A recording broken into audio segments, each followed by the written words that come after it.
Yes, sir. Hello, everyone. Good evening, and on behalf of C3S, I welcome you all to today's session, C3S Institutional Dialogue on the topic, Reading the Tea Leaves, Deciphering China's Actions in Galwan Valley and Eastern Ladakh. To present this topic, we have with us Colonel Denny, retired former commanding officer, Pangongso Battalion. Today, our guest speaker requires no introduction, but still, as a tradition of a protocol following webinar, I would like to introduce him.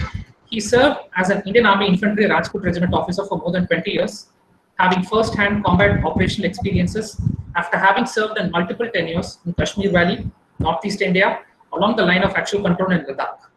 In Jammu and Kashmir, served both along the line of control and in Rashtriya Rifles over 3 tenures. He also served as a military observer in United Nations mission in Congo, commanded an infantry battalion at Pangongso for 2 years.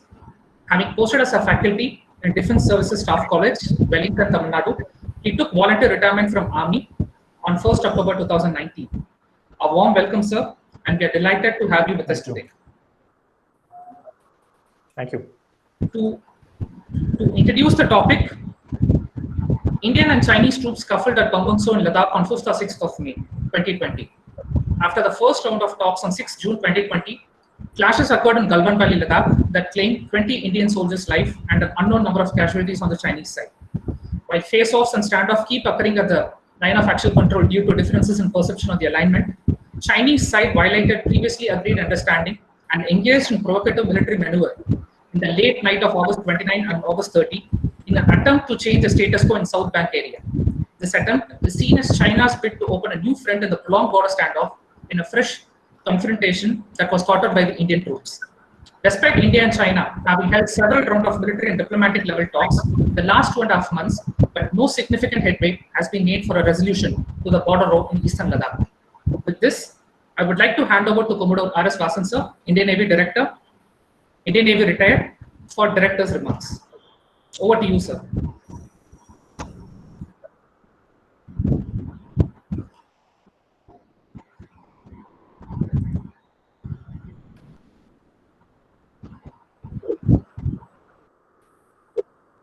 Over to Vasan, sir, for Director's remarks. Colonel Denny and all the distinguished guests, a great pleasure to have Colonel Denny amongst us. It's not every day that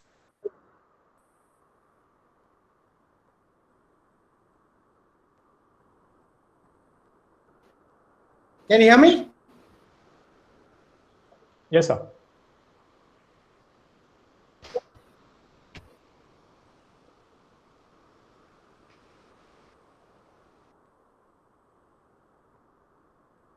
There is some issue, I think. Sir, you're not audible, sir. Can you hear me? Vasan, sir, you're not audible. Yeah, now only we can hear you, sir. Can you hear me there? Yes, sir. Okay, sorry, I think there is some internet connectivity issue today. So this may be the pattern when I am speaking. So I'll have to reconnect as required. First of all, a warm welcome to Colonel Denny. And it's a great pleasure to have him here amongst us. All the dignitaries who are present. Sorry, can you hear me or no?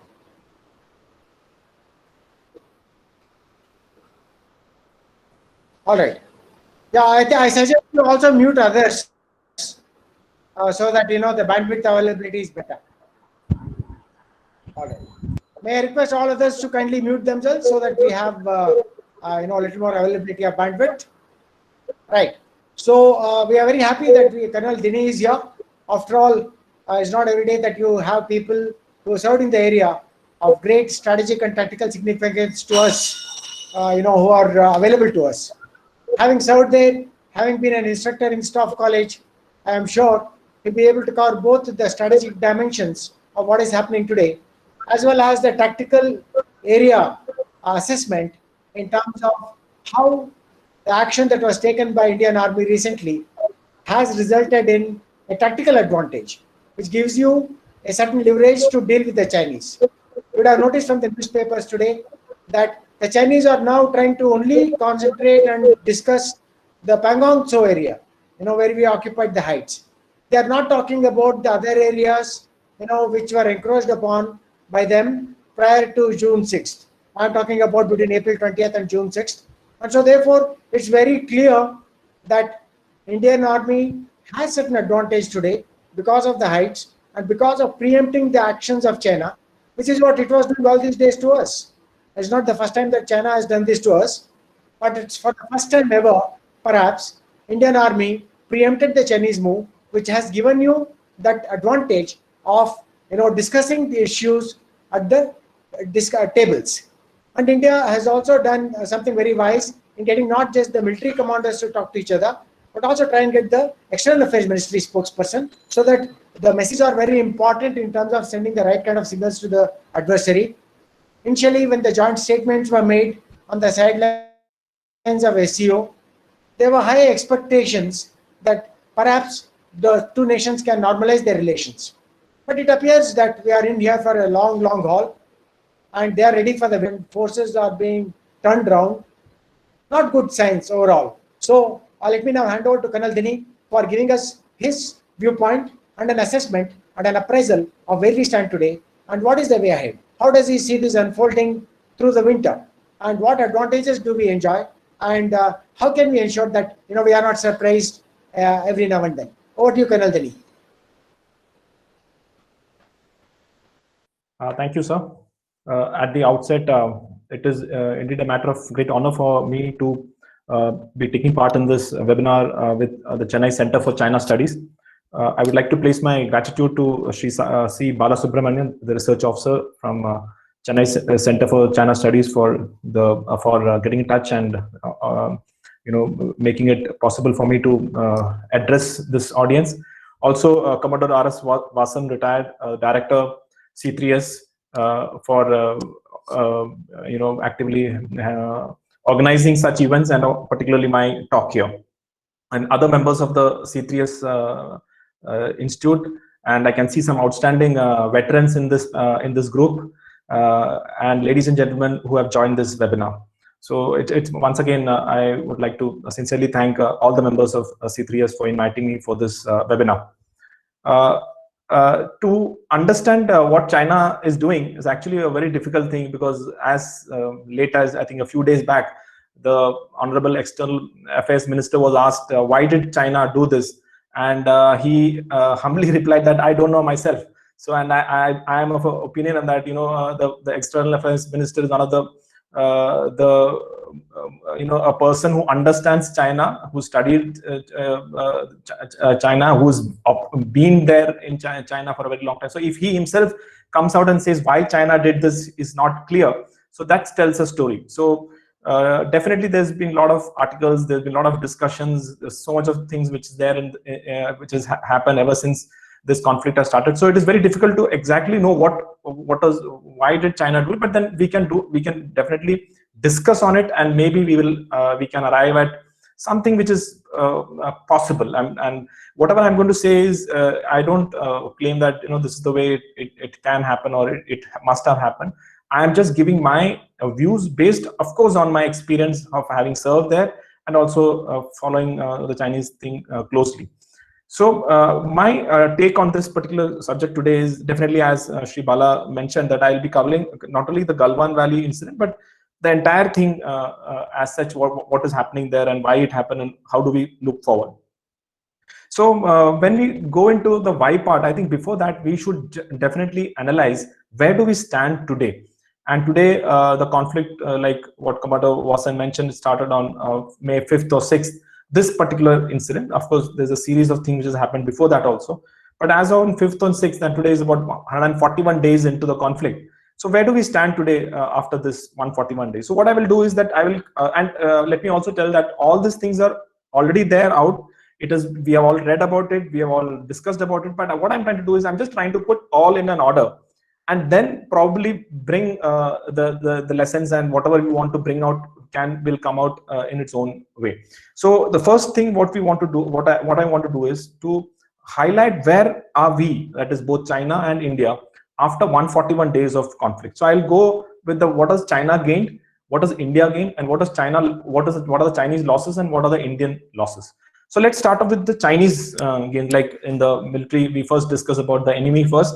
So now let's see what has China gained in the last 141 days of this conflict. First and foremost, definitely they have gained some territory which they have occupied, which till date was a disputed territory. That is, I'm talking of the north bank of Pangong Tso. That disputed territory where both sides used to patrol, they have now occupied themselves in that zone, and that particular part of the territory is currently under the control of China. There's no doubt in that. And if you see, finger 4 to finger 8 is about 8 kilometers is the distance. And if you give about, let's say, 2 to 3 kilometers of width, so about 8 by 3 or 24 square kilometers is what, plus or minus a little bit up and down, is what is under their control as of now. In that also, what we have come to know from the reports which comes out is that they have moved out from 4 and they are at the area of 5 and further ahead. That is part of the disengage, or that so that the troops are not in close contact sort of a thing was, I think, what was decided. So it's actually less than 24 square kilometers, but let's take it as 24 square kilometers of territory is under the control of China. That is the gain of China. Now, second, what they have definitely done is they have unilaterally changed the status quo in Eastern Ladakh along the line of actual control. They've not only occupied this area, they've also brought in much more troops, which is not supposed to be there, and that definitely is a change in status quo. That again is a gain for China, because now the troops are there for them to be employed in whichever manner they want to do it. Third gain for China is that they have forced the Indian forces to mobilize and maybe to be deployed for a prolonged period in that area. So that is what is a gain again for China, that they have forced the Indian forces, and we are now mobilized. We are there, and probably we're looking at maybe a prolonged deployment into the winters and maybe even into the future. And fourth gain for the Chinese is, of course, they were able to inflict casualties on the Indian army. We lost one commanding officer and 19 other brave soldiers of us. So that 20 soldiers laid down their lives, and that casualties, I think the Chinese were able to do it. So that is again a gain for China. So these are the 4 gains which, as I see it, what China has gained till now in the overall thing. I don't see any gain in the diplomatic arena or in an economic. I'll come to it subsequently. Now let's see what has India gained out of this, out of 141 days of this conflict. First and foremost, I think we will, no matter who and how we think about this issue, but one thing is very clear, that the notion of India standing up to PLA is widely acknowledged today in the world, and that through various articles and also through various statements by respected officials of various countries, including the US, have broadly mentioned that India is taking a stand against China, and that standing up to PLA, I think, is one of the biggest gain which India has. Second, of course, is like what Commander Vasan mentioned, that we are at the moment occupying certain heights in the Kailash range, which is definitely tactically and in the long run strategically advantageous to us. So there, although this particular heights are well within the line of actual control, so we are not gaining any territory, but we are definitely now in an operationally and in the long run, as I see it, strategically, we are in an advantageous position. So that is again a gain for India. Now, third is that we also definitely, when I mentioned the first point that we were able to take on the PLA, we definitely inflicted casualties onto the Chinese, which they have not suffered for, I think last was 1979 war against Vietnam. So that thing of inflicting casualties on the Chinese was done by India. So that psychological advantage, like what Chinese had, similarly we also have on that. Now coming to the little more other issues which we also undertook as part of this ongoing conflict, was the economic measures which we have taken, and more or less we have been able to we are seeing at this moment a rectification of our trade imbalance with the Chinese. I think the latest statement by the Commerce Minister also mentioned that the trade imports from China has seen a decrease to $16 billion from about $23 billion in the month from April to July, as corresponded to last year. So there is a difference in that also. and also by banning apps and such like things, boycott China movement and all. I know it doesn't make a huge impact, but definitely there is an impact on that, and that has actually helped this. It has given a stimulus sort of a thing for the Atmanirbhar project, which India has undertaken now, which I see that if in case this conflict had not taken place, probably the common man and the others wouldn't have realized the need for taking up such things. I think that is a gain for India, that we are now looking at those things. And definitely the focus has now clearly the Indian focus is clearly there on border area development, infrastructure development. You have seen a plethora of activities happening there. So that and now people have realized that you cannot leave the border area into for as it was done before, as part of a policy of not improving those areas. So that improvement of border area is definitely taking place. I think now again, after a lot of debate whether this much amount of money needs to be spent on military on such thing, I think the focus now is back again on improving the military capability of the Indian Armed Forces. So that also is a positive step, I think, as what India is gaining. And one more thing which I think is we all will agree, and this being a Chennai Center for China Studies, that the focus of India, and when I say India, it is not only the political leadership or the thing. I think even the common man now has shifted his focus from a Pak-centric approach to a China-centric approach. So more and more people are speaking about China. More and more people are wanting to know about China, and they now see the threat which is there from us. That is also a big. I think it's a gain, because if you had not identified this, and if the whole country is not identified this, we would have been caught much more in a bad situation. Next is certain things, I think, as a byproduct of this conflict, is that certain things have come out of the closet. Now we are not no more thinking twice before discussing this in public. And one thing is absolutely, you all know, that is the Tibet issue.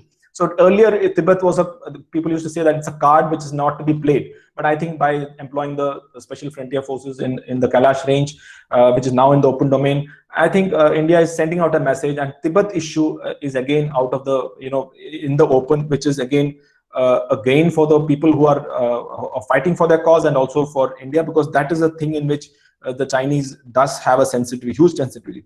Like Tibet, the Quad issue. Now we are all speaking about Quad. There are a lot of deliberations happening. There are a lot of discussions happening. Earlier, the officials of India never wanted to mention the word Quad in the manner, because it may not be the liking of China. Today, I think there is a lot of more talks, and I think there is a broad sense that we should be participating in Quad. Maybe not exactly in a military fashion, but then other issues can also be there. But in that manner, I think that discussion is also taking place. Finally, I think definitely we are seeing a more closer Indo-US relations. I think as a fallout of this particular crisis, both countries have moved closer. So these are the advantages which I think the gains which India has started right from the military and right up to the economic and the diplomatic. Now let's see what are the Chinese losses. Now I mentioned about the gains. Let's see the losses. The first and foremost loss, I think, is the Chinese actions allowed differences to turn to disputes, and those disputes to have now turned into permanent scars.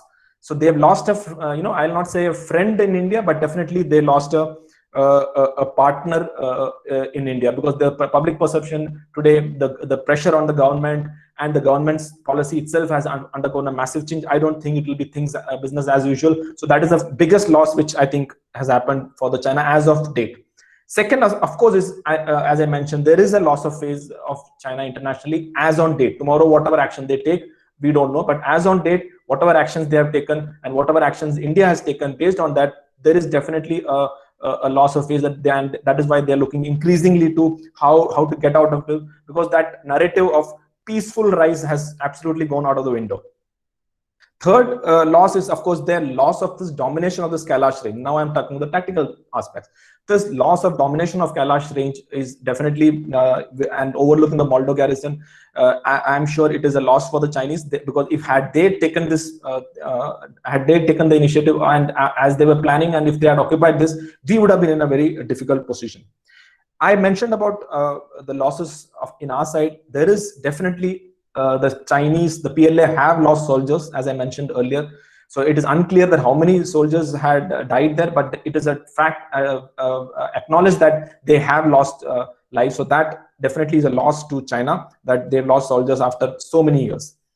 economic losses, as I mentioned, that with India now changing its focus, now focusing on the trade imbalance and all this banning of apps and all those things, it will take time, but definitely there is an economic impact. I know that it may not impact the Chinese in the manner in which it will start. They are now getting jittery or something, but definitely there is an economic impact, and I think in the long term it will hurt more. As I mentioned, what facilitated another important thing is that the Chinese actually facilitated India and US moving together further closer. It is something like that the Kautilyan way of Ari Mitra, the enemy's enemy is a friend. So now you have the US considers China as enemy, and enemy's enemy, the China's enemy, India being a friend, and similarly the other. So now India and US have, because of this, have come further closer. That's again a thing which I think China will see it as a loss. So such things are there, and as I mentioned earlier about Tibet and Quad, I don't think Chinese would like to hear this word of Tibet and all these things that they consider as their core interest, or questioning the core interest, all those things. So definitely after this conflict, more and more people are talking about it. I think they will not like that. Now let's see what are India's losses. So these are the Chinese law. Now let's see what are the definitely first and foremost, we at the moment we have lost about the disputed territory. What I said, about 24 square kilometers of territory is not under control. So definitely that is a loss to us. We have lost 20 soldiers. There is no doubt in that. So that loss is also our loss. And we have mobilized troops. We have massive troops. I will not be giving the exact figure, but suffice to say that there is a massive induction of troops there. That costs money and that costs effort. So that mobilization of top troops definitely that is not in our advantage. Then most importantly, there is a threat of an active LAC or a live LAC. So that threat of a live LAC is also something which I don't think because since we are already handling a live line of control, along with that, now to have a live LAC is, I don't think, is in India's interest, or that's why it can be considered as India's loss. And therefore, and finally, likely deployment of troops during winters again. And this goes to Chinese also. They are also going to have this loss. That it is not an easy thing. It is not in anybody's interest to have deployed troops there at 16,000, 17,000 feet, where the temperatures go down to minus 40 degrees with oxygen content, just about barely 40%, 50%. So that is definitely going to be a challenge, and I see it as nothing, not in the great interest of both countries. So now this is where we stand, and so after 141 days, this is what we have gained. This is what Chinese have gained. This is what lost. So then comes this question: why did China do this if they have to only gain this much, or they had so many losses? So some people can add further to it. Some more and more ideas can. But this is my understanding. That then why did they do this? If they had planned in such a manner that after 141 days of your conflict, this is what going to the state, then this questions comes. Why did they do it? Now let's analyze each of the questions, that why did they do it? And these questions have I'll be asking questions rather than giving out a solution, and then I think that those things will automatically stand out. Now, if the question was of territorial gain, that as many strategic analysts say that China did this because of the territorial gain, do you think that the PLA would do all this thing and suffer all these losses just for about 24 square kilometers of territory? Other than that, Depsang, that thing is still happening. There is no loss of territory. There is no loss of territory anywhere except in this area where they're occupying, physically occupying. Okay, petrol not going, they're also not coming, we're also not going. That is a different issue. But occupation of a territory is what loss of territory is. So that loss of territory is at the moment about, as I mentioned, about 24 square kilometers. It really is surprising that they will just do this entire thing for that, gaining that north bank of Pangong, so which unlikely. Now, second is, one thing also we must be very clear is that the Chinese 1959 claim, they are already in it. In fact, in many of the places, they are ahead of the 1959 claim. I've been reading a lot of articles in which they say now, because they want to align themselves into the 1959 claim. It is not correct in the true sense. After the 1962 war, they had come up to their claim line, and of course they have moved back in some of the places, but they did not vacate many of the areas. And if you see the map, and that's what we have a map in which overlapping we show, there are many areas which they are ahead of the 1959 claim line. So this question of they are now wanting to come to the 1959 claim line is not correct in its entirety. Now, next question is that which the people say that because they did this because they have a vulnerability to Aksai Chin, and we announced the article, the abrogation of Article 370. So they suddenly now they felt that no, we have going to threaten the Aksai Chin. So that is why they did this. That to my mind doesn't make any sense, because we to be very honest and to be blunt, we barely have roads and infrastructure reaching the LAC till now. We are still in the process of catching up. And to capture the entire Aksai Chin, or to have such plans, we require mega projects of infrastructure and such like things to do it. And I think the Chinese also know it. Now I'll just give a simple formula. I think the old the veterans and all know it. That how is a country be a threat to others? So when you have this threat, the concept of threat. A threat is basically intent into capability. You need to have intent and you need to have capability.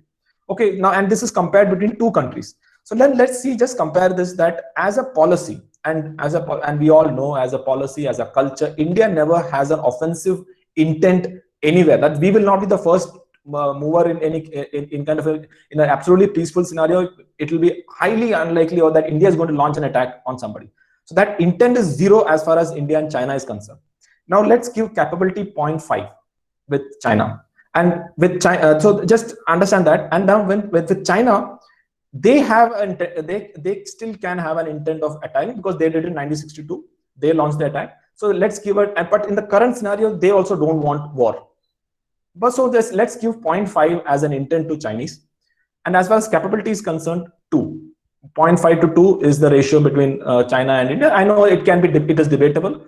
At the point of applications, things can change, and if you compare the if you take the quantity wise, it can still vary. But I'm just giving you a figure. So if our capability is 0.5 and intent is 0, our threat is 0. We are not a threat to the Chinese, because, and when I'm saying a threat, first mover. I'm not saying that if China does something, we will then definitely will respond. But as a threat, as a first mover, we don't.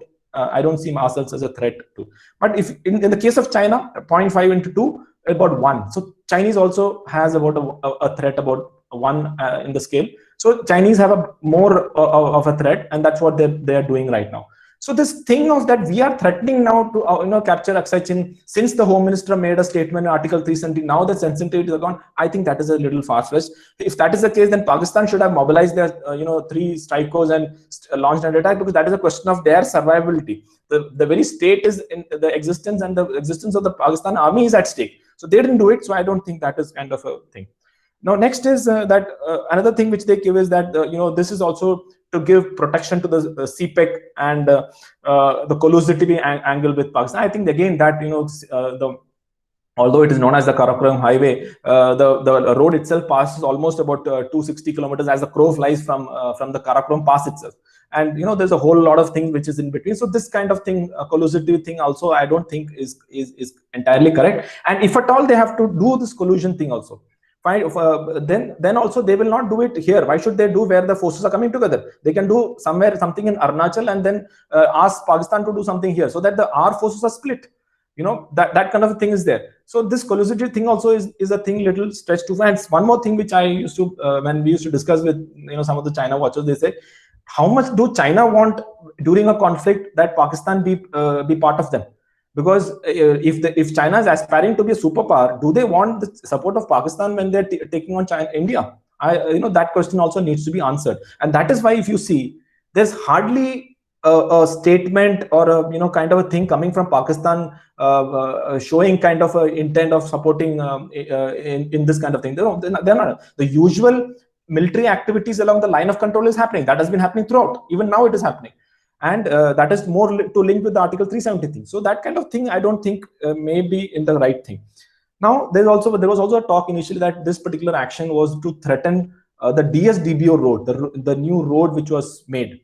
So this thing had caught off a lot of initial, articles were written and thing and all, and that the entire mountains, the ridge line was now occupied, and they could now dominate the DSDBO road.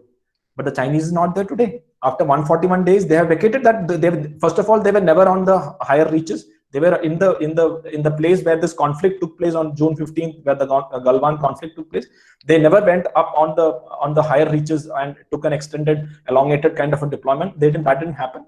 But even now, after the withdrawal of troops in that area, about 3 kilometers each, there is no more a question of directly observing the DSWO road, or kind of threatening the DSWO road. It cannot. That is not there. So they have moved out. So that was not the intention of the Chinese. Of course, they made claims that they will do. Even in Pangong Tso, they will keep coming and say that till finger 2 is our area, finger 3 is our area, and that also keeps changing.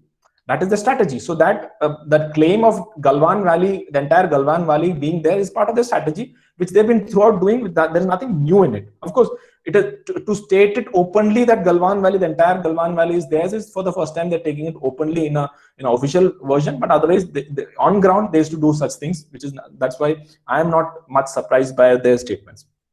Of course, then there also was talk that India has, developed a lot of border area infrastructure is developed, and Chinese are not very happy with it, and that is why they want to, stop India from doing it. I don't think they have achieved that aim. Today, as we speak, the border area infrastructure is happening.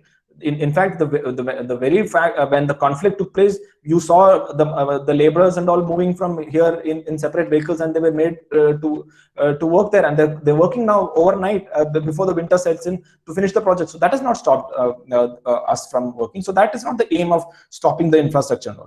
And of course, then there were certain strategic analysts who mentioned that the Chinese were not comfortable with too closeness with Indo-US relations.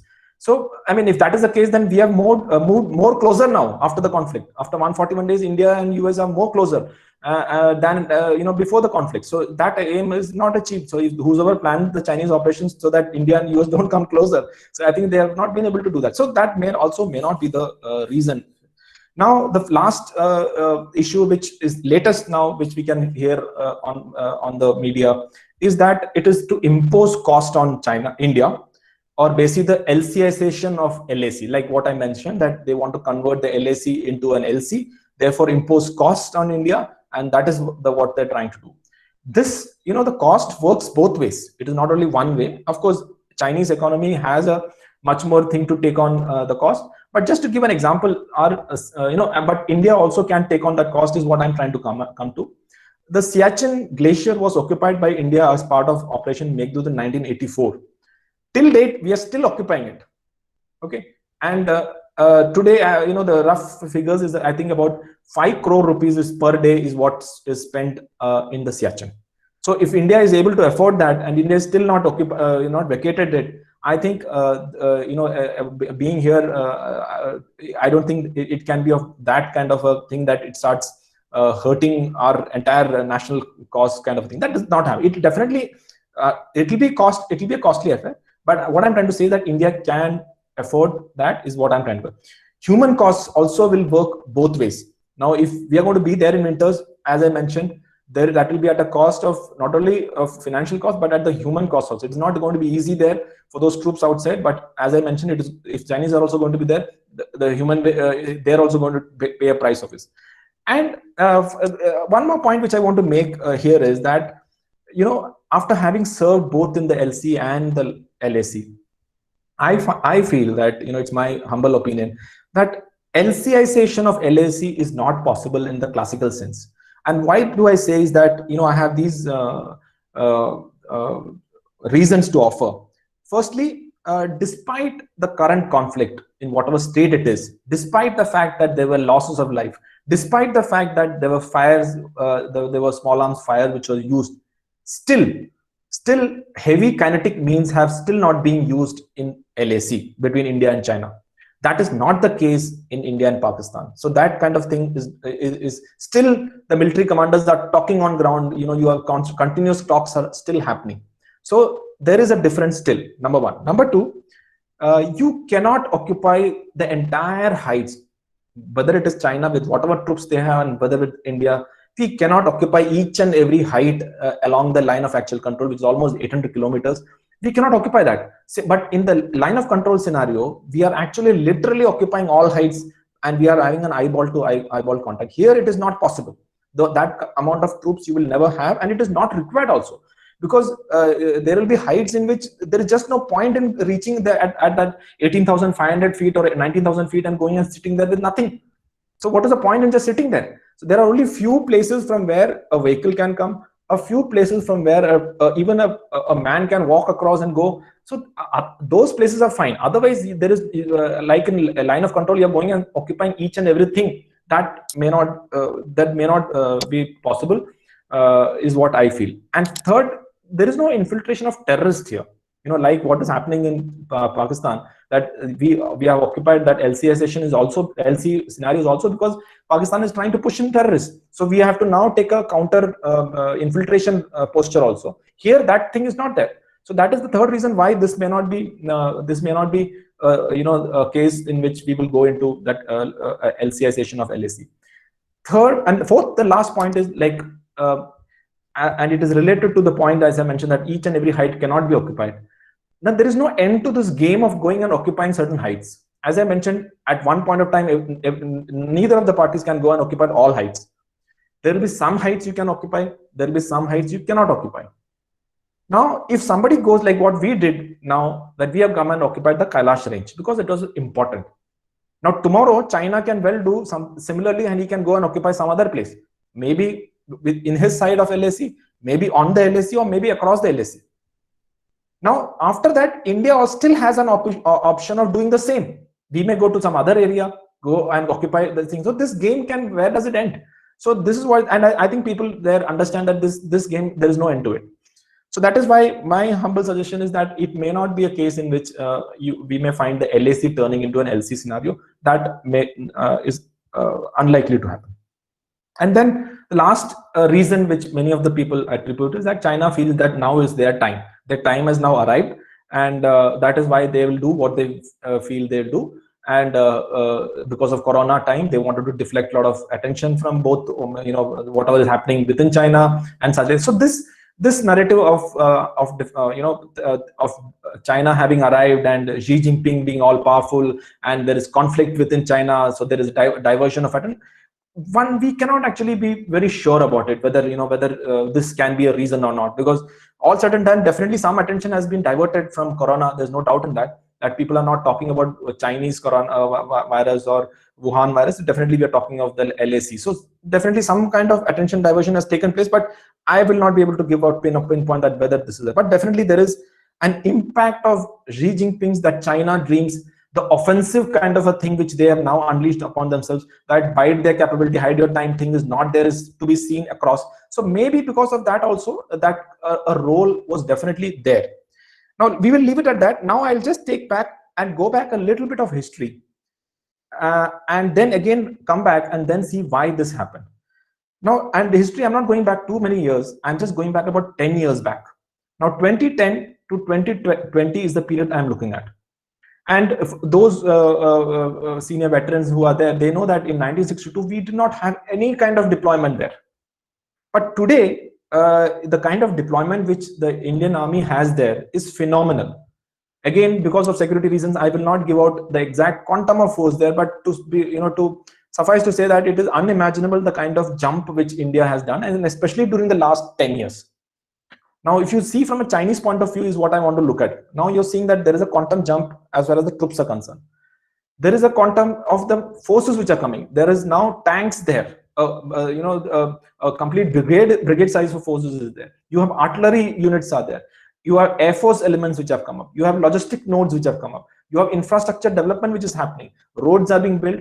You have habitats are being built for the troops. So this kind of thing is happening for the last 10 years. And that is the time when I was also there and I could see that happening, that during our tenure itself, there were places in which we could not go and dominate that areas before, but during our tenure itself, we could place ourselves there. And now we were there to take on the Chinese whenever they came, and we could go up till our claim line. So what I'm trying to say is that in the last so many years, because of our focus there, because of our infrastructure development, our presence has definitely increased. So where there was only a one-man show, now you had two persons there, and that resulted in increased contact between the troops.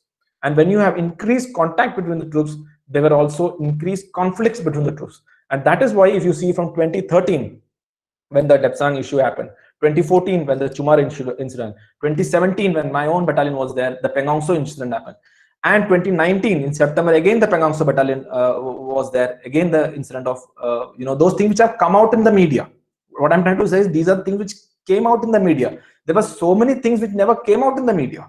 So what I'm trying to say is that gradually, as the troops build-up increased, there were also more and more cases of conflict between India and Chinese troops on the line of actual control, based on those differing perception that where is our LAC and where is your LAC and those kind of things. So steadily the scale of these face-offs increase, the scale of the prolonged face-off increase. Earlier you had a face-off for 4 hours, 5 hours, then now it started going into 16 hours, 19 hours, 24 hours, 48 hours, those kind of. Now then you had violence. It was only pushing and all. Now you had throwing stones, hitting each other, getting injured. Then you had with this each thing you had the egos of your commanders also rising. How can we allow the other person to do it? Such kind of thing. The body language started changing, and the mistrust also started. If I can say, started changing in a gradual manner, but definitely that kind of things happen, because naturally once you lose that kind of friendship and all that, then it's very difficult for soldiers on ground to again get back to them, because they will never trust each other.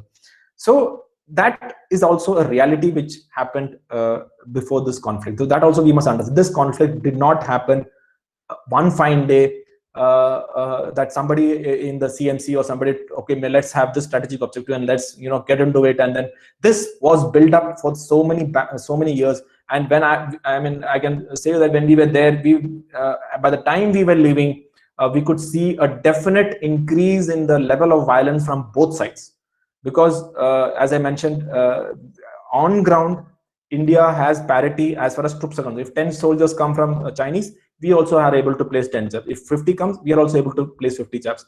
So that parity is always there. So when two armed professional army meet with each other, and they both have a task of going up to their claim areas or their patrolling areas, then definitely there will be clashes. And I think the September 2019 Pengongso clash was also a bloody clash in which a lot of the physical, not fatal, but physical casualties took place.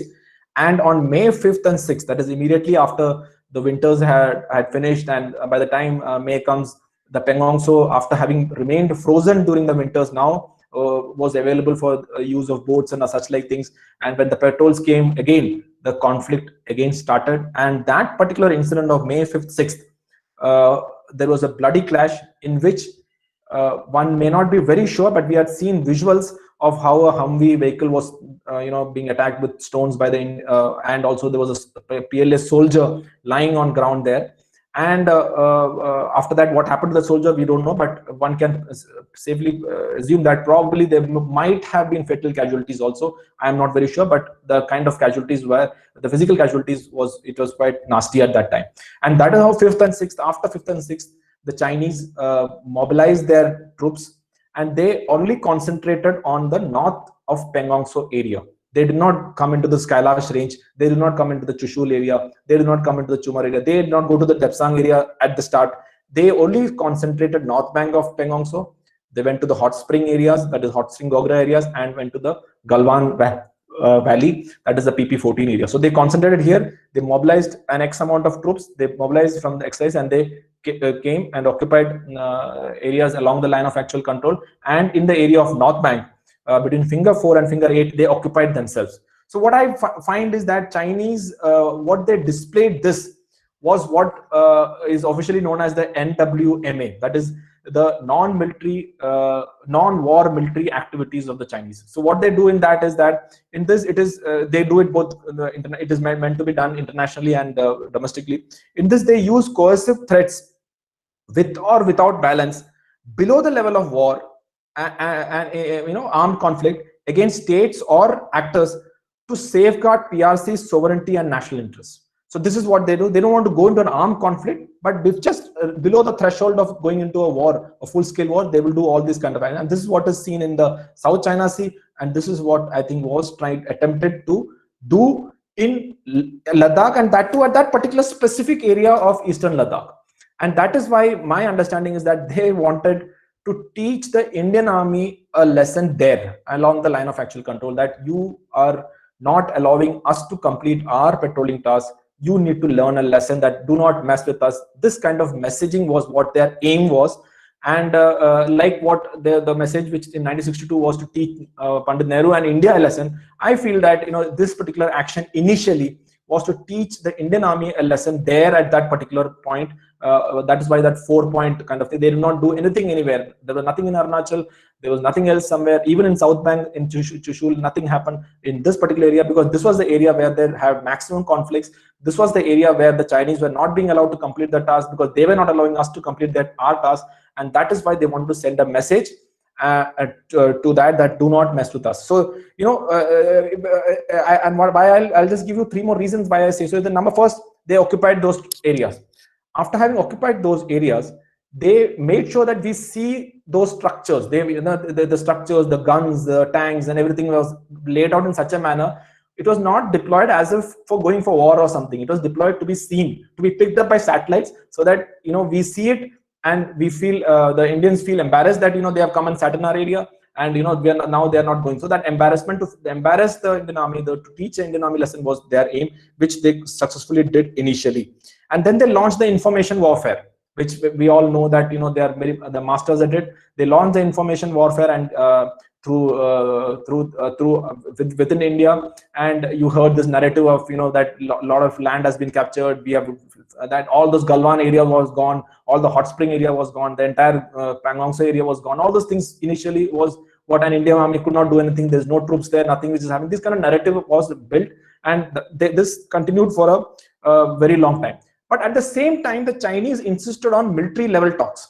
Now that is why even during this Dapsang and such like in incidents, it was always held at a diplomatic, and, you know, we have heard Mr. Shiv Shankar Menon and all speak on how he resolved this issue. But in this case, they wanted it to be kept at the military level, and for the first time, you had corps commander level, military level talks to resolve this issue. And that is why, because they wanted that optics of military commanders sitting across each other and resolving the issue. Because it was a military issue, they wanted the military commanders to resolve that issue. And that is why that kind of optics was continuously pushing for military commanders talk. Everybody knows that in India, the military commander does not have any power to give any decision. So, but the Chinese insisted that no, we will have a military commanders conference only, and those that continued. Now, at this time, what happened was what the Chinese didn't plan, and that is what the Galwan incident happened on 15th June 2020. I am a firm believer that that was not a planned thing. It was not planned. Of course, they had planned for giving up what do you call the carrying of those barbaric weapons and all. That was planned as and just happening for many months. It is not only at that Galwan. It was, like I mentioned, the last conflict and before that and all those things. This kind of weapons and all those things started coming up. But it was hidden, it was not there, you know, those kind of things were there, but it was there. So that also you must understand. And in Galwan, it became open, and it was an unplanned kind of thing. Whosoever from the Chinese side decided not to remove that tent for whatever reason, resulted in that casualties, and Chinese also suffered casualties. And that is the time they realized now from what had started as a normal tackle, now they had to it became an it had a strategic ramification, because now suddenly Indian sides now changed their stance. We mobilized troops, we took a firm stand of taking a lot of other actions. The entire international media was now behind them. So now China did not know what to do, because now that strategic thing had now taken shape. What was earlier NWMA kind of a thing, now they needed to give strategic kind of a thing. What strategic meaning do we give to is what was it? Because Chinese were on the back foot. There was casualties after 79 for the first time, and India's firm response and international support to India actually made them off balance, and they were now looking for an exit strategy, how to get out of it. Now, here is what I'm proposing, is that the strategic objective from after this phase for the Chinese is to give a strategic meaning to its action. In case if Chinese are able to give a strategic meaning to whatever they have been doing since day one, then they will be able to get an honorable exit. And that is why, after that also, a lot of narratives of all these stories of why, including Article 370 and all those things is being carried out. And I like to quote from a book. This is, Future Conflicts. This is by M.L. Simpson in The War from the Ground Up, this book, and I've quoted in before also in this. So he says that future conflicts is going to be centered on competition to impose meaning on people. And I'll take it verbatim from what he is saying, and I quote, "War is a competition to impose meaning on people, as much emotional or rational, in which one's energy is usually the key target audience. Defeat is not a verdict handed over by an independent arbitrator of war. Defeat is a perceived state which typically is violently forced or successfully threatened by one side upon the other." So now what is happening is that imposition of strategic meaning to whatever activities he has done is in the progress. And that is why the Honorable Foreign Affairs Minister also is not able to exactly pinpoint why did China do this. So that is my humble suggestion, is that probably it did not start off as something strategic. Probably it started off at the, as a continuation, a long-term continuation of the problems in North Bank of Pangong Tso, and in that area where those massive conflicts used to take place. And the aim was initially to teach the Indian Army a lesson there, which actually backfired after Galwan, and now they are looking for a strategic kind of a reason. And in the coming days, maybe you will hear more and more strategic reasons to it. But as of now, with whatever gains they have on ground, it does not look that they had some, kind of a thing. Because I don't think as of now, as of date, tomorrow, I don't know if somebody, if they do something really nasty, or if they launch a full-scale conflict, that things will change. As on date, as we speak today, the Chinese do not seem to have gained anything substantially other than a few territories, as I see it. Now let's see the future. I'll take another 5 minutes to just go into the future. That what do I see, that how does the future pan out, and short term and long term. In the short term, another unplanned trigger like Galwan cannot be ruled out. We cannot rule out that again, it's an unplanned, because the reason why I say is that the troops are in close contact at many places still.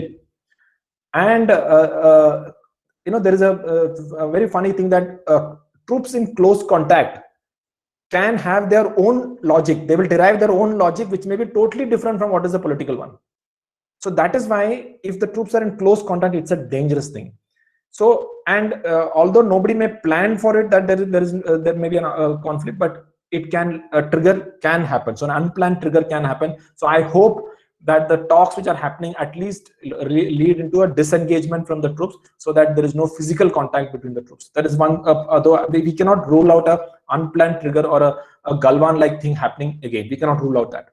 Second is, as I see it, I'm slightly optimistic that a partial to, and because this unplanned trigger can happen, I think better sense will prevail from the Chinese side at least, that they may agree to a partial disengagement. I'm not talking of de-escalation or de-induction, but a partial disengagement of troops before the winter sets in, so that, because as you go, as the winter sets in, it will become that much more difficult for the troops, and as the difficulty increases, their tolerance for nasty things reduces, and you never know then how things can go bad to worse. So I think maybe we will see a partial, or maybe, I mean, unlikely, but then a complete disengagement, but not de-induction.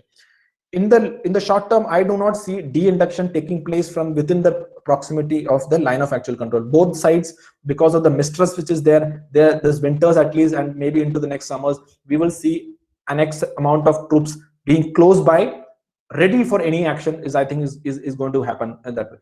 And the agreement on no patrolling, that buffer zone thing, I think is likely to continue, but we may see new areas where patrolling may now start, so that people are just trying to make sure that nothing is happening on that place. As I mentioned, there are many areas where somebody can just walk in, somebody can go. So those kind of new areas also maybe we may see lot many patrolling happening there. In the long term, I think one of the biggest thing, if this conflict is resolved amicably, is I think the agreements between both nations, of the peace and tranquility agreements, that has to be revisited. I think both nations need to sit together, and we have to work on the protocols of this agreement, because this agreement, I don't see it being successful anymore. It has held so far. I don't say that it is a complete failure, but in the as we go ahead, I think there is a definite requirement of revisiting it. Definitely, there is a requirement of demarcation of the LAC. I don't know whether Chinese will agree to it or not, but unless we demarcate the LAC, this conflict is going to continue. There is no doubt in that.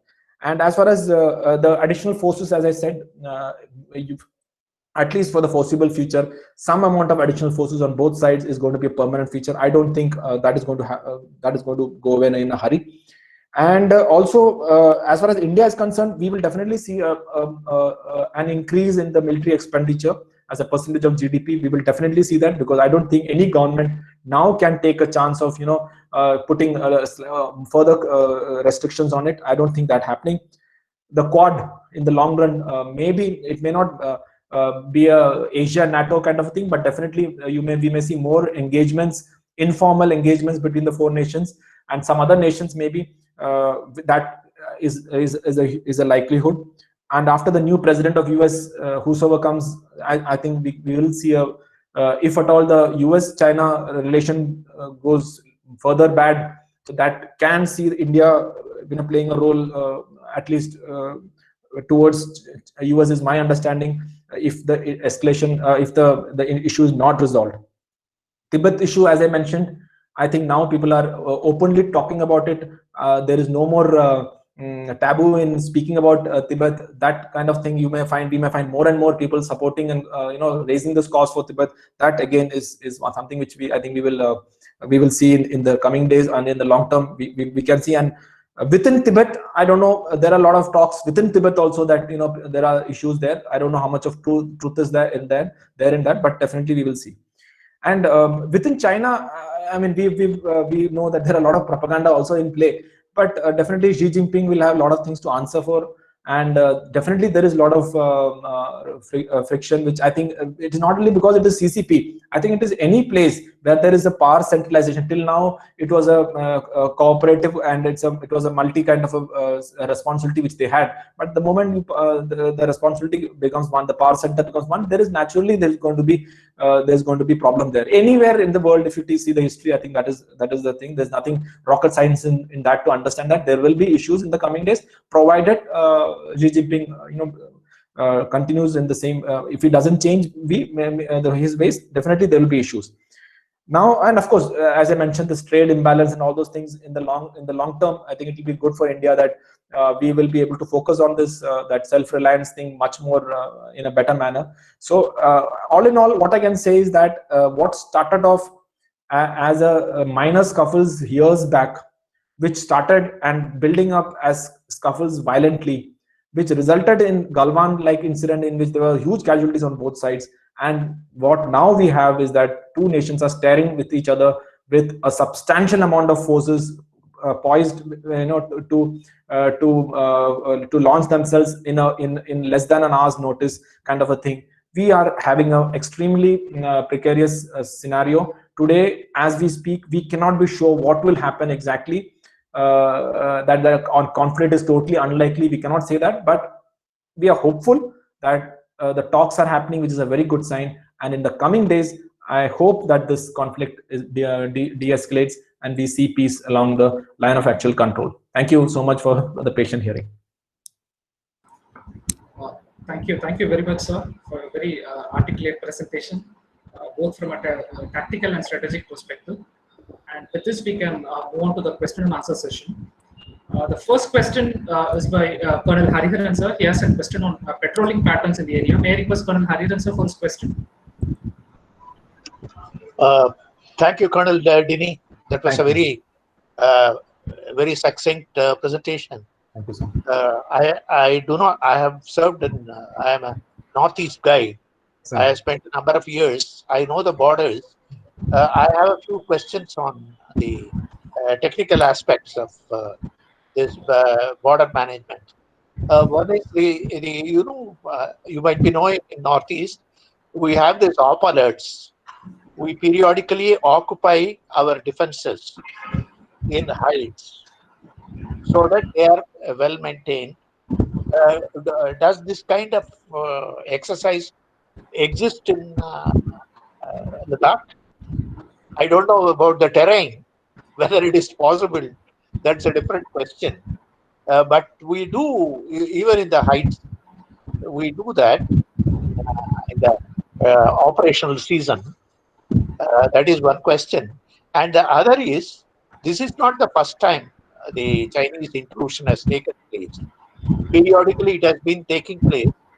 And even before Prime Minister Modi came to power, and at that time, did we the patrolling was done on the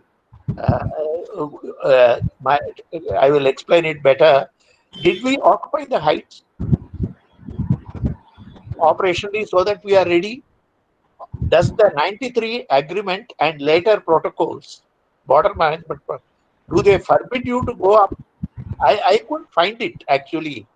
Nowhere it is spelled out clearly whether we should occupy the defensible position or not. So I would like you to explain this. Or is it on Army's own management of the compromise struck like we did in Kargil? Thank you, sir. Thank you for that question. And I mean, it is an honor for me to speak when, as I mentioned, that so many distinguished veterans are there in this group. Of course, there are other people with so much of knowledge, which is it's an humbling experience for me, sir. So your question of this op alert, definitely like in any other area, even in that area, we have our exercises going during those periods, the campaigning season or when the weather is okay and all. So we have that even in this area. In Ladakh also we do have, and the usual mechanism of troops coming from outside and those kind of joint coordination and with the troops there, and all that is already, it is done, sir.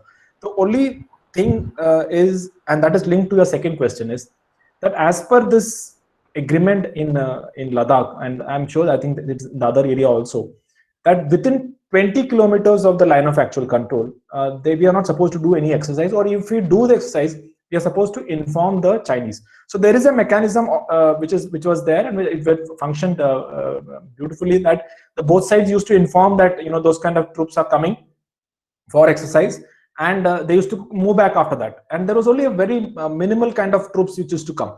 Because now satellite and all those things are there. At the moment, if you see a large number of troops, immediately they used to pick up, and then they used to say that this is a change of status quo. So the moment there is more troops there in that area which is not permitted, they immediately call for a meeting, and they the protest is registered that this is not correct and this kind of thing, and immediately that is resolved. So attempt was made by both sides that troops induction is not done in such a manner that it results in a change of status quo, number one. So that kind of thing was there. Now your question of occupation of heights, and because this protocol was there that you cannot come and near the line of actual control, and even if you're in our own area, that's what some people are saying, that why if you're sitting in our own area, how does it why is China bothered? The agreement is that within the line of actual control, within 20 kilometers at places, and in most of the places we maintain that 20, that is buffer zone which is there. And at places now it has reduced, actually 20 kilometers on ground, it has come down further, because both sides have more or less, as I mentioned, started coming closer and closer to the line of actual control, because they can dominate. So that is one of the reasons, as I said, over the period of time this 20 has closed in, and now at places it is very less. But still we don't go and occupy those areas a permanent basis, because as I mentioned, the moment you go and occupy some height, then Chinese also will start going and occupy something, and the game will continue. So what happens is that if Chinese comes and sits in some places for a too long a period, we make a protest during the BPM, that is the border personnel meeting, and then they go back. So that going back used to happen, but this time what happened was that they did not go back from that area of finger 4 and finger 8. They continue to be there. That was the big change this time. So because even in my time they came and they did not go back for some time, but after some time they went back. So those kind of things used to happen. So your mic is Sir, your mic is muted, sir. Current Hariharan, sir, your mic is muted, sir.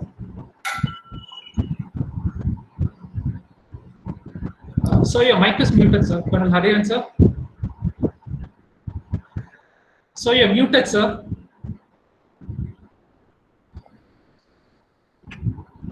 Hariharan sir, you're muted, sir. Your sound, your mic is muted, sir.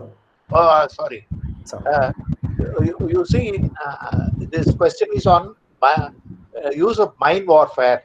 Though it is an obsolete concept, internationally frowned upon, it's a useful thing to channelize the enemy as well as concentrate our forces. In Western sector, it is there, been existing for years in the Pakistan border, and I saw some satellite photographs. There are some minefields in that were there in 1962, I think. After that, there are no mines. Chinese don't plant mines. You're right, sir. That the minefield which was there, because and more of it is actually on our side only, because the Chinese never planted much of mine, because it was the Chinese who were doing the aggression in '62. So we had actually, as a desperate measures in many places, littered the mines. Just thrown the mine so that at least some sort of protection will be maybe there. So because we littered that thing and there was no proper mine records and all maintained as it should be, there are areas in which it is just demarcated that nobody should go inside that area, so that otherwise that area is likely to have mines.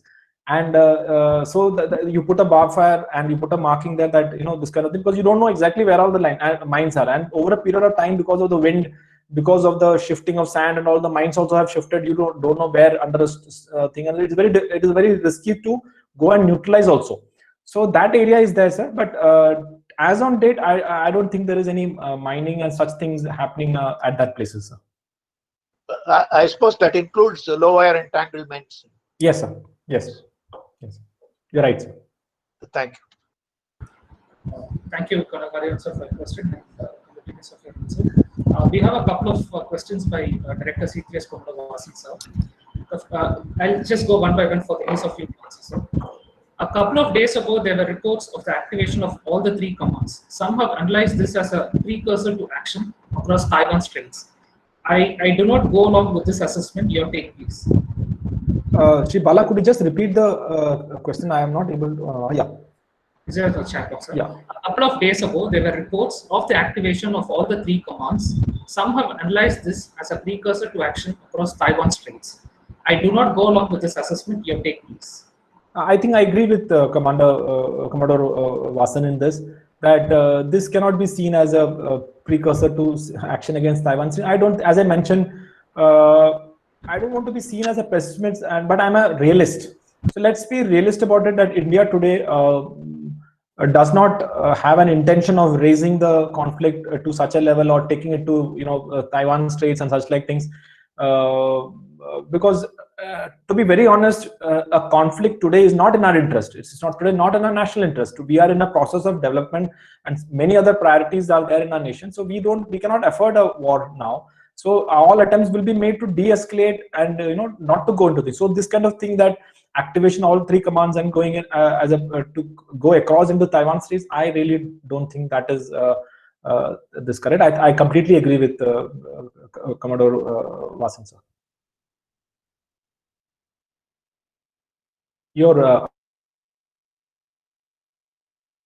Yes, sir.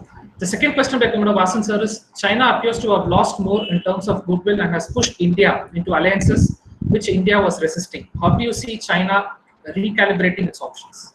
Absolutely. I think, that's why I said one of our the gains of us and the loss for China is that they have actually pushed us into a lot of alliances. Now, if they realize that, what they have lost from a partner as an Indian, as an Indian nation, which throughout whatever has been seen, we were so much instrumental in getting them that space in the global arena right from the time when they have been born as a nation.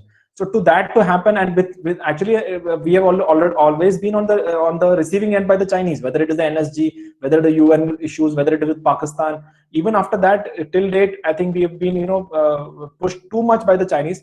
So if at all the Chinese sees good sense, they may want to get back that Wuhan spirit, get back that Mahabalipuram spirit, so that India again, stays away from going into a formal kind of alliance with the US and with Quad nations and all. Like I think yesterday I was reading about Mr. Srishankar Menon also was mentioning that India is today comfortable.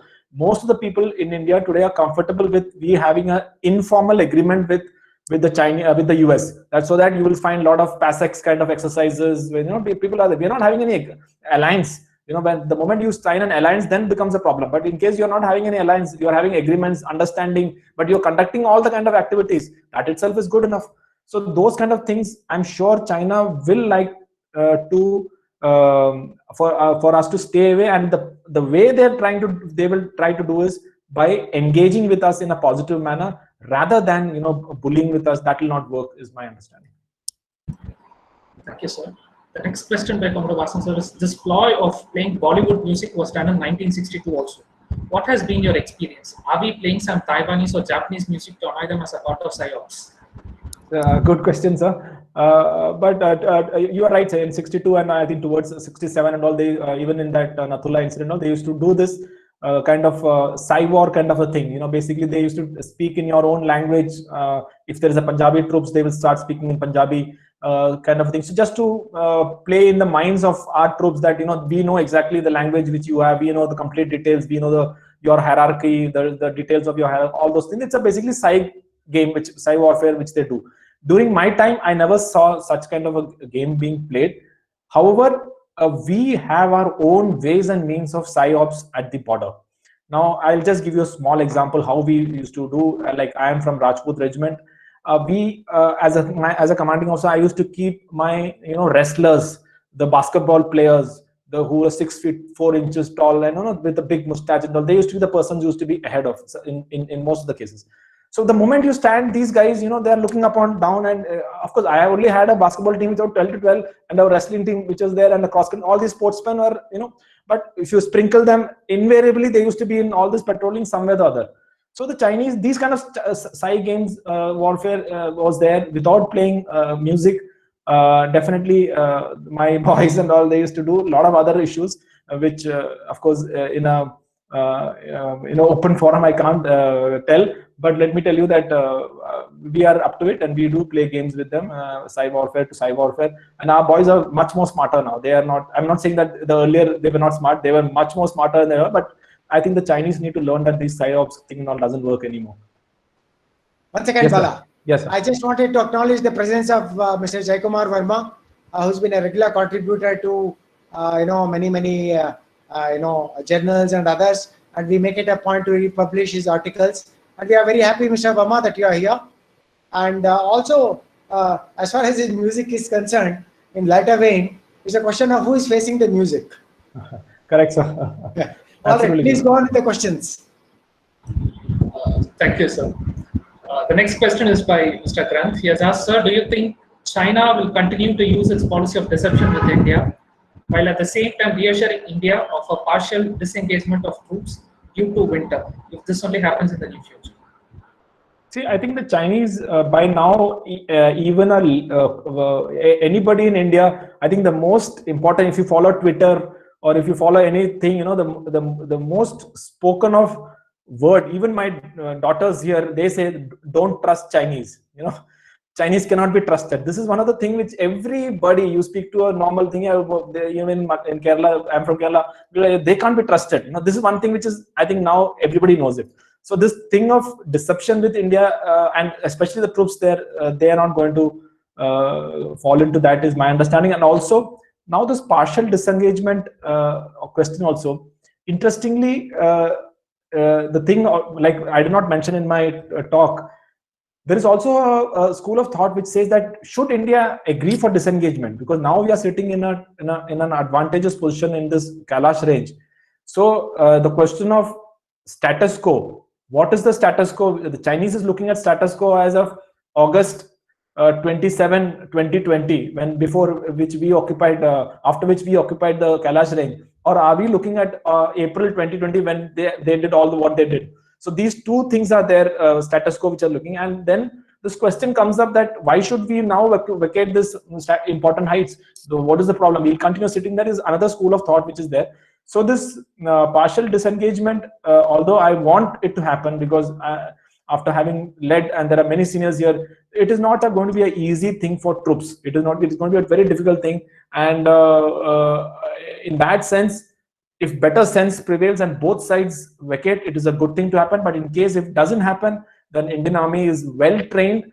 I think I can say with a lot of pride that we as an army are the best trained as far as winter warfare or high altitude warfare or mountain warfare is concerned. I don't think there is any issue in that. Thank you, sir. Stitching a compliment within a list of questions is from Subramanian Sridharan, sir, who has said one of the best explanations I've heard on Thank this you. issue. Thank you so much, sir. Thank you very much. Next question is by Shri Rajaram sir, member C3S. He has asked, how crucial is the occupation of heights to the roads on our side and the main road connecting Tibet with Xinjiang on the other side? Will a Daulat Beg Oldi road be vulnerable, posing a threat to the DPO and today? See, this occupation of heights to the roads on our side. I see. To be very honest, definitely there is no doubt that in mountains, if you occupy heights, it is of importance. There's no doubt that it is very difficult to evict somebody from a height, like what we saw in Kargil or in any other mountain. It's a normal thing that if you're on the top, it's very difficult for anybody to take you out from there.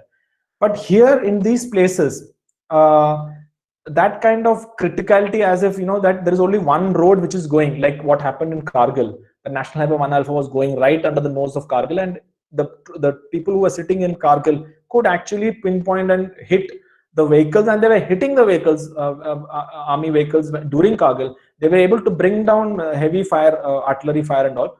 That kind of a scenario does not exist as of now in this area. And at the time of war, of course, there are ways and means, there are plans for use of various other elements which are there with us to do such tasks. But as of now, there are occupation of heights on there are no occupation of heights on our side which is threatening anything. And also the main road connecting Tibet to Xinjiang on their side, I don't think that is quite far away. I think in 1962, one of the reasons why 1962 happened was for the Chinese to give depth to this particular Western Highway road, GT219. So they could give, there was adequate depth to them. We cannot dominate sitting where we are. We can, of course, use Air Force and something like that. That is a different issue, but not otherwise. Will our DBO road be vulnerable, posing a threat to DB? See, as I mentioned, if the Chinese comes and occupies the Galwan ridgeline, then yes, they can dominate that. But to occupy that itself will become an operation in itself. It will become like something like what we did in Siachen. We have to, occupation is just not going and sitting there. It is sustenance. How do you sustain those troops throughout the entire year? So those kind of things are there. At the moment, to my understanding and to the reports which are there, there's no troops on that particular stretch of road which dominates the mountains which dominates the DSDPO road. So as of now, there is no threat, is my understanding. Thank you, sir. The next question is by Mr. Ganeshan Thankarajesh. He has asked, what was the lesson China taught to India under the then Prime Minister Pandit Jawaharlal Nehru and to the India under the present Prime Minister Narendra Modi? See, the lesson China taught to India under Prime Minister Jawaharlal Nehru was simple, that the border issue, we had our forward policy and such like things. There were an issue with Dalai Lama coming over to India. Although we had acknowledged the existence of Tibet and all those such kind of things, but then we had our version of our borders. We had a forward policy, and of course now you have other theories and thinking that it was not actually China didn't wanted to teach India a lesson. It was Chinese because they had their own issues at home due to which they want to divert. Those kind of theories are there, but broadly speaking, definitely they wanted to convey a message that to lay off from those. From the border policy of that era, wherein we used to go and occupy all those pickets, and imagine today that if you have that Konkla Pass and further ahead you had isolated pickets without any kind of depth, any kind of sustenance means you're going and occupying and sitting in some other place. So naturally they wanted to teach us that lesson. And under India today, under Prime Minister Sri Modi ji, that's the difference. What I'm trying to make is that and that is. It's a good question, and I will take a minute to explain my views on this. That the Chinese this time wanted to differentiate between the military action at the line of actual control, and yet they wanted that India should continue the relation with Chinese in all other manners. So you would see that in all the statement which comes out from the Chinese foreign minister. They used to say that that differences should not become disputes. Let the border dispute it can be taken, but other issues should continue. The bigger picture should not be missed. So they wanted to make the distinction that this border issue is a thing which will be resolved at that level, but the other thing should continue. But India did not play into that. India said the border issue is first important. Let's resolve the border issue, and then the other issues can be taken care of. So that is the difference between, I think, what has happened. And this time we are much more prepared, maybe because of hindsight, we have that experience which are there. And definitely we are not, see, that's another reason why a conflict is unlikely, is that for a conflict, one of the important factors is surprise. Today, and when I say conflict, I'm talking a war. Today, both sides are poised. Both sides are prepared. So at this point, anybody who takes the step of launching an attack, I think it will be a very foolish thing to do, because they're already prepared. And Chinese to do it, a stalemate is a loss for them. So that is why that is the difference between 62 and now. 62, we were not even prepared. We are going and sitting in 20 kilometers with a pocket, a bunch of 100 odd, 10 odd soldiers, 20 soldiers sitting in penny pocket wise. That is the difference, I think, in this both scenarios, and that is the lessons which I think which has come out. Thank you, sir. The next question is by Mr. Granth Vainik, who has asked, sir, with this conflict, do you think India should continue the joint military exercise hand in hand with the PLA in the future? See, definitely, as I mentioned, it will all depend upon from here on how it will pan out. Now, imagine if Galwan had not happened. Let's just, for hypothetically speaking, if Galwan had not happened, and if that particular incident had not happened, and that they had withdrawn from Galwan also, and after about, let's say, 15-20 days, another round of Corps commanders, if they had withdrawn from Pangong Tso also, today you and me would not have been discussing this. That is the thing which happened. If they, of course, they had come, they stayed there, they give a message, and they went back. This is what would have been the thing. If Galwan would not have happened, Chinese came, Chinese sat there for 1 month or so, they gave us a message, and then they went back. We didn't do anything. They went back, but they gave a message that don't do this. This would have happened. Now, because Galwan happened, now there is casualties on both sides. So things cannot be the same again. So I don't know whether in the future, how soon a hand-in-hand exercise is likely to happen, whether it will happen or not. I think even in the foreign minister's 5-point thing, I think one of the things was that there should be measures for confidence building measures should be there.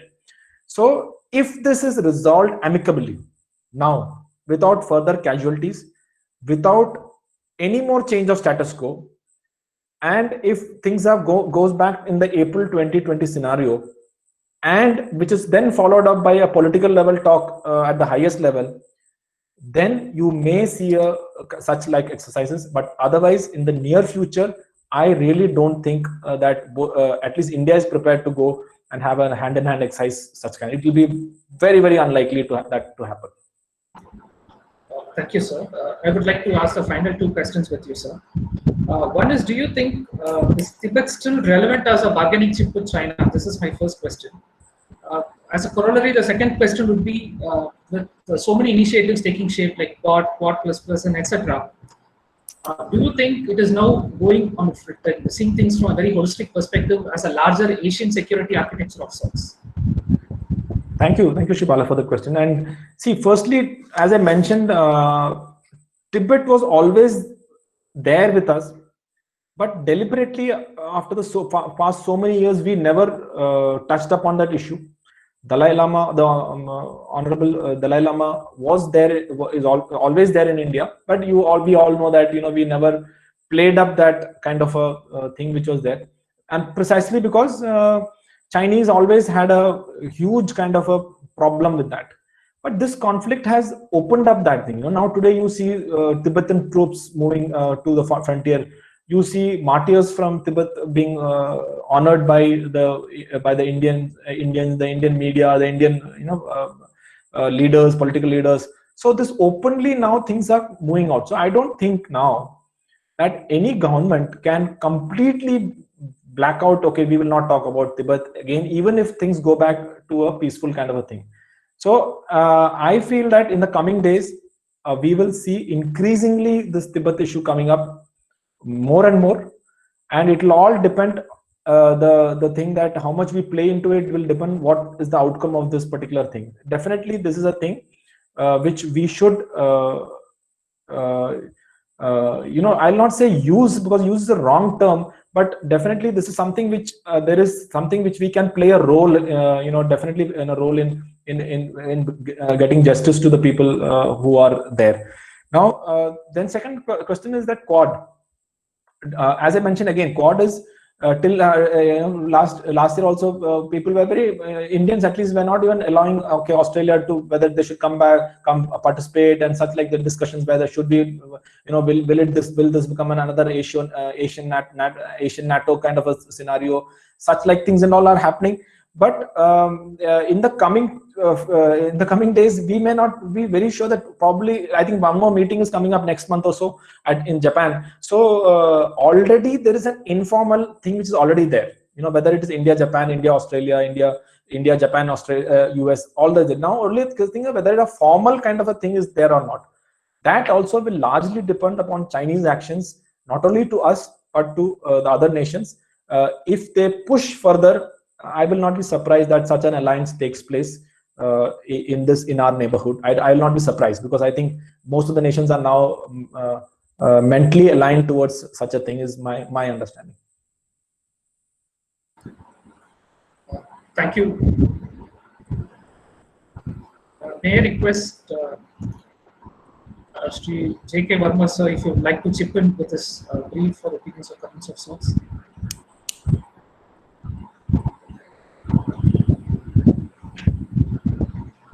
Mr. Verma, if you would like to just come in for a couple of minutes, you may unmute yourself and address us.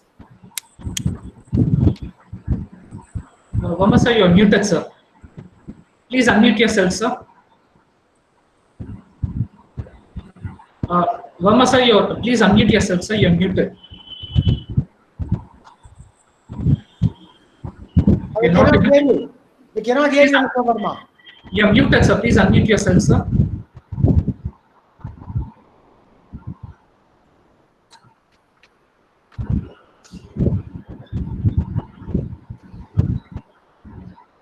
He just has to unmute himself, sir.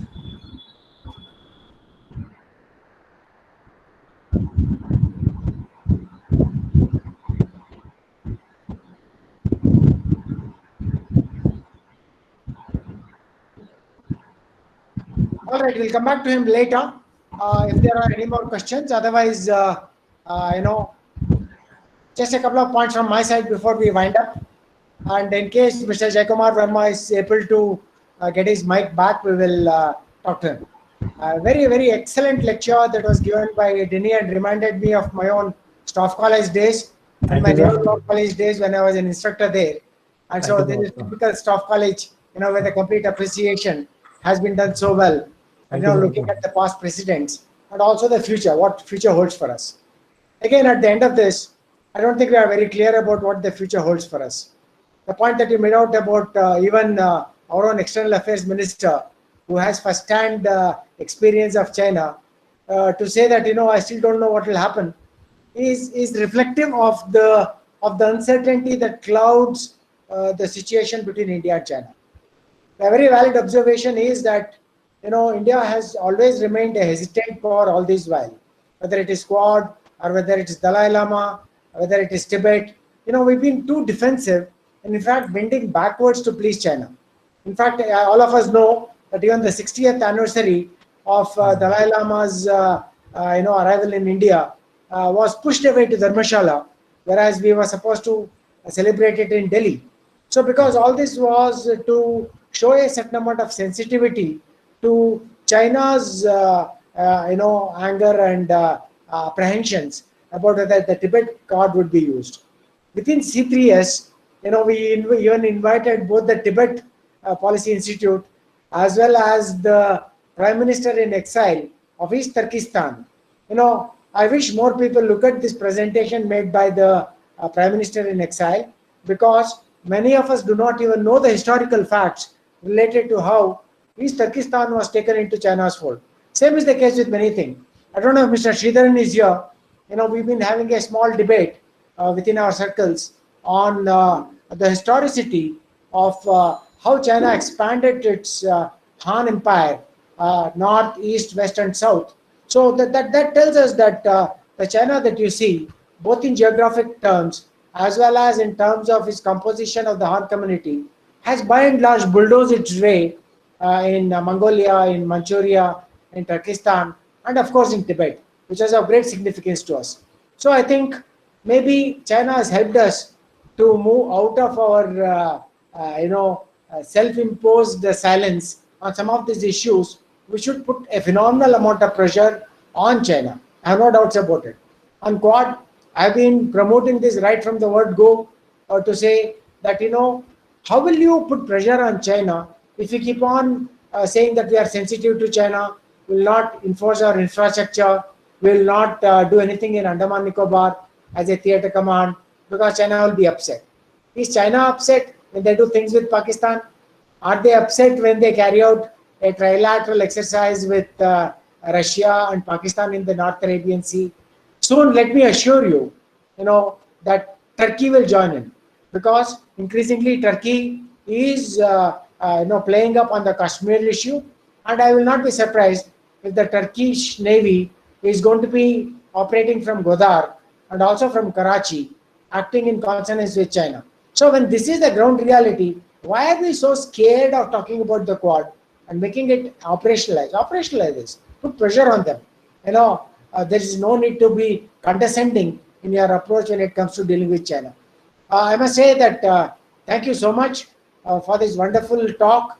Coming from a person who served there, coming from a person who has been a scholar because of his exposure in Staff College, and because of the fact that you maintained yourself and brought yourself knowledge to the current levels, is a great thing for all of us as researchers in C3S and also for the China watchers. Thank you so much. Bala, you can go ahead and conclude it unless there are one or two more points to come. Has Mr. Jaikumar Verma been able to unmute himself? No, sir. All right. So just go ahead and conclude the session. Thank you so much. Yes, sir. As a polite addition, sir, I would like to add two things. We at C3S, we always mention and name it as China-Pakistan occupied Kashmir economic corridor. This is one. And we always mention it as Indo-China Sea and not as South China Sea. Because historical records, that's how it is stated as. With this, I would like to thank Komodo Vasan sir for his concluding remarks. To present the vote of thanks. Thank you very much, sir, Colonel Dinesh sir, for your insightful seminar. We have definitely learned a lot about the strategic and tactical considerations and deciphering the China's actions. On behalf of C3S, we would like to thank you once again for taking the time out to be with us. We also thank all the participants for their time and for bringing useful discussions to the table. Thank you, one and all. Jai Hind and happy weekend. Thank you. Thank you. Thank you so much. Thank you very much, sir. Thank you. Jai Hind. Jai Hind. Jai Hind. Thank you, sir. Thank you.